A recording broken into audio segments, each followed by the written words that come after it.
பெரியவா சரணம். இன்னைக்கு February 20th. பெரியவா இங்கே இருக்கா?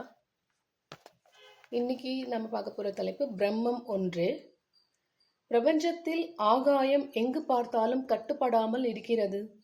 பிரபஞ்சத்தில் பல பானைகளை வைத்திருக்கிறோம் எனில் அவற்றுள் இருக்கும் காலி இடங்களிலும் அந்த ஆகாயம் இருந்து கொண்டேதான் இருக்கிறது.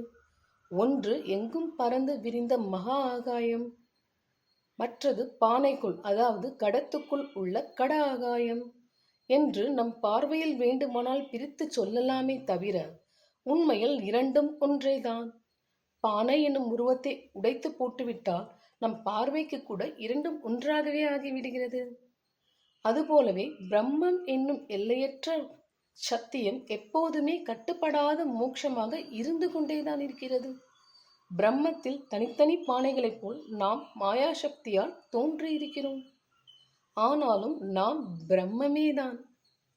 மாயையின் காரணமாக இது நமக்கு தெரியவில்லை.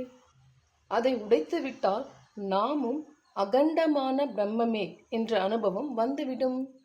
அகண்டமான என்றால் பிளவுபடாத பிரம்மமே என்ற அனுபவம் வந்துவிடும். பெரியவா சரணம். தேங்க்யூ.